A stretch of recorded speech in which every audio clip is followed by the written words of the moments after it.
नमस्कार, मैं हूं निशा और आप देख रहे हैं एनजेपी हरियाणा। आज हम बात करते हैं रोहतक लोकसभा क्षेत्र को लेकर भाजपा की रणनीति की। मध्य प्रदेश के मुख्यमंत्री मोहन यादव और उत्तराखंड के मुख्यमंत्री पुष्कर धामी के 15 मई के रोहतक लोकसभा क्षेत्र के दौरे की। विकास के मामले में कांग्रेस की पिटारी निश्चित रूप से भारी है। अपने कार्यकाल में भूपेंद्र सिंह हुड्डा ने पूरे प्रदेश से अधिक विकास अकेले रोहतक इलाके में कराने के आरोप झेले हैं, परंतु भाजपा इन्हें हवा में उड़ा रहे हैं। अरविंद शर्मा कहते हैं कि विकास करवाए होते तो इन्हें लोकसभा व विधानसभा में हार नहीं मिलती, लेकिन वह यह भूल जाते हैं कि रोहतक का चुनाव जाट व नॉन जाट पर लड़ा जाता रहा है। इस बार जब जातिवाद टूटता दिख रहा है तो भाजपा राम और कृष्ण को लेकर मैदान में आ गई है, धर्म को लेकर मैदान में आ गई है, परिवारवाद को लेकर मैदान में आ गई है। भाजपा की रणनीति स्पष्ट है, परिवारवाद पर चोट और राम के नाम पर वोट। रणनीति यह भी है कि दीपेंद्र सिंह हुड्डा को रोहतक में इतनी मजबूती से घेरा जाए कि वह दूसरे लोकसभा क्षेत्र के लिए समय ही नहीं निकाल सके। मतलब भाजपा दीपेंद्र को रोहतक में घेरने की रणनीति पर आगे बढ़ती दिख रही है। 15 मई को मध्य प्रदेश के सीएम मोहन यादव और उत्तराखंड के सीएम पुष्कर धामी रोहतक लोकसभा का दौरा करने पहुंचे। अपनी पार्टी के उम्मीदवार डॉक्टर अरविंद शर्मा के लिए मोदी के नाम पर वोट मांगे। बदली रणनीति में भाजपा पूरे रोहतक को राम्य बनाने में जुटी है। भाजपा नेता धर्म और राजनीति को एक रखने की खुलकर पैरवी करते हैं। आप मोहन यादव व डॉक्टर अरविंद शर्मा की बातें सुनिए जरा। आपके आसपास ये कांग्रेस के आदमी आए कभी वोट मांगने तो उससे कहना भाई हमसे तो वोट बाद में लेना।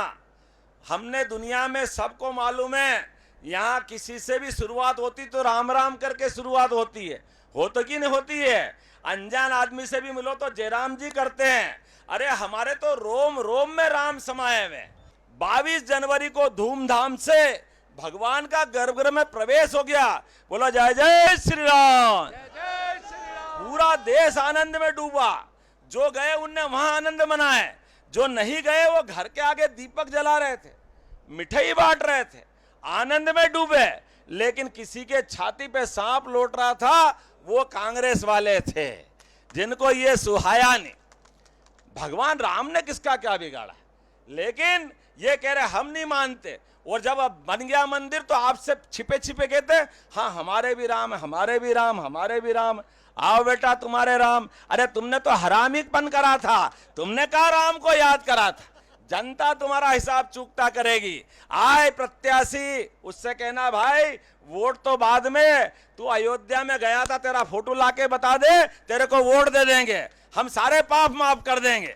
तुम राम के नहीं, जो राम का नहीं वो किसी काम का नहीं। आप सबकी आवाज आ रही है, जो राम का नहीं किसी काम का नहीं। जब मैं छोटा था और जब स्कूल से मैं आता था तो कई दफा ऐसा होता था कि मेरी माँ रसोई में जाती थी और राशन की कमी होती थी, राशन नहीं होता था।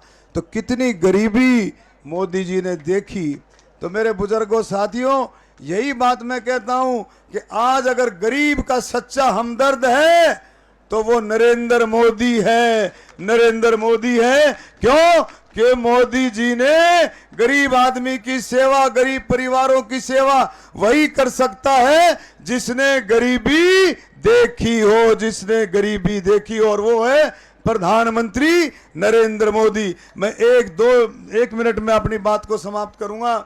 माननीय मुख्यमंत्री जी, हमने पीछे जब मैं एमपी बना 2019 में तो हमने आवाज उठाई थी, ये इलाका शहीदों का, स्वतंत्रता सेनानियों का, बहादुरों का इलाका है, ये देशभक्तों का इलाका है। हमने आवाज उठाई थी कि अहीरवाल रेजिमेंट की हमने आवाज उठाई थी। और अब मैं चाहता हूं कि उसमें एक और वकील, हमारा एक और वकील मोहन यादव के रूप में भी शामिल हो, और आगे आने वाले समय में इस इलेक्शन के बाद हम सब मिलकर के प्रधानमंत्री जी से बात करें और इस अहीरवाल रेजिमेंट का काम पक्का काम कराएं। ये इस इलाके की मांग है, ये इस इलाके की जीवन रेखा है। आपने मोहन यादव व अरविंद शर्मा की बातें सुनी।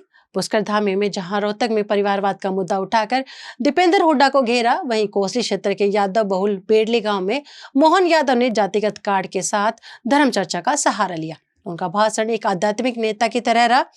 राम और कृष्ण कन्हैया की बातें की। राम और महाकाल की जय जयकार की, उज्जैन आने का न्योता दिया। जो राम के नहीं वो किसी काम के नहीं जैसे नारे लगवाए। आपकी बार 400 पार और फिर मोदी सरकार जैसे नारे भी बुलंद किए।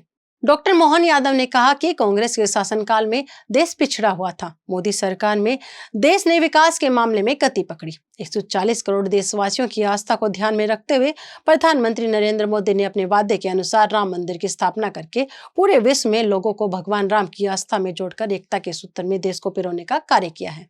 वह यह कहना भी नहीं भूले कि डॉक्टर अरविंद शर्मा को मोदी कैबिनेट में शामिल किया जाएगा। भाजपा के पूर्व प्रदेश अध्यक्ष व पूर्व शिक्षा मंत्री प्रोफेसर रामविलास शर्मा ने कहा कि कांग्रेस पार्टी ने तो भगवान राम के अस्तित्व को ही स्वीकार करने से मना कर दिया था। कांग्रेस पार्टी की नीतियां हमेशा देश व हिंदू विरोधी रही हैं। कांग्रेस पार्टी जाति पाति का जहर घोलकर सत्ता हथियाना चाहती है।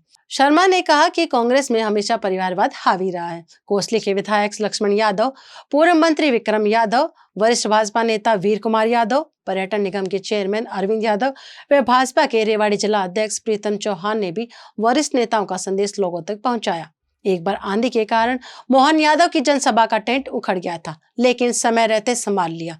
मोहन यादव सभा स्थल पर 2-3 घंटे की देरी से पहुंचे। इसका कारण रहा उनका हेलीकॉप्टर खराब होना, लेकिन उन्होंने कार से सभा स्थल पर पहुंचकर लोगों को संबोधित किया। एक यादव मुख्यमंत्री को यादव बहुल क्षेत्र में बुलाकर भाजपा ने क्या हासिल किया, इसका जवाब तो समय देगा। लेकिन इस बात की चर्चा सभा स्थल पर भी रही कि राव इंद्रजीत पर भरोसा करने की बजाय भाजपा ने आखिर मोहन यादव पर भरोसा क्यों किया।